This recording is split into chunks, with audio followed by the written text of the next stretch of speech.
Durgapur steel plant में बड़ा हादसा, कई कर्मचारी अस्पताल में भर्ती। दुर्गापुर स्टील प्लांट में फिर एक बड़ा हादसा। दुर्गापुर स्टील प्लांट के ब्लास्ट फर्नेस नंबर 2 के जो गैस ऊपर उठने के बाद जलता था और गैस खत्म होता था, अचानक वह गैस नीचे हवा में मिल गई। इस वजह से कर्मचारियों की तबीयत अचानक खराब हो गई और उन्हें तुरंत दुर्गापुर स्टील अस्पताल ले जाया गया। 5 कर्मचारी बीमार महसूस कर रहे हैं। टोनी आलम, ANM न्यूज।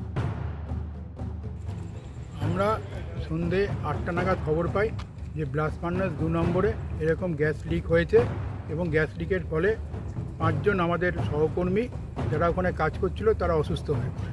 তার মধ্যে আমাদের 2 জন পার্মানেন্ট ওয়ার্কার এবং 3 জন কন্ট্রাক্টর লেবার ছিলেন এবং আমরা এইমাত্র ম্যানেজমেন্টের কাছে অনুরোধ করেছি এবং দাবিও জানিয়েছি সাথে সাথে যাতে এরা যাতে দ্রুত সুস্থ হয়ে ওঠে এবং তাদের জন্য যদি প্রয়োজন হয় তাদেরকে বড় হসপিটালে রেফার করতে হবে এবং আমরা বলে আসলাম যে যাদের অবস্থা একটুখানি সঙ্গীন মনে হয় তাদেরকে মিশন হসপিটাল বা আশেপাশে যে বড় হসপিটাল আছে সেখানে রেফার করানো হোক এবং সাথে সাথে এই তদন্ত করে এক্ষুনি তাদের এগেনস্টে স্টেপ নিতে হবে যে বারে বারে গ্যাস লিকেজ কেন ব্লাস্ট ফার্নেসে হচ্ছে এবং দুর্গাপুর স্টিল প্ল্যান্টে প্রতিনিয়ত যে দুর্ঘটনাগুলো ঘটছে কেন ঘটছে সেটাও একটা তদন্ত কমিটি করে গঠন করে তাকে রিপোর্টটাকে পেশ করতে হবে। এখন পর্যন্ত দুর্গাপুর স্টিল প্ল্যান্টে যতগুলো অ্যাক্সিডেন্ট হয়েছে সাম্প্রতিককালে বেশ কয়েকটা অ্যাক্সিডেন্ট হয়েছে এবং ফলে আমাদের অনেক ওয়ার্কার মারা গেছেন, তাদের রিপোর্ট কিন্তু এখন পর্যন্ত ম্যানেজমেন্ট প্রকাশ করেননি।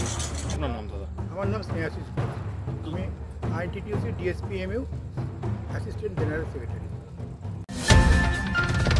और खबरों के लिए सब्सक्राइब कीजिए ANM न्यूज़, बेल आइकन दबाकर रहिए सबसे आगे।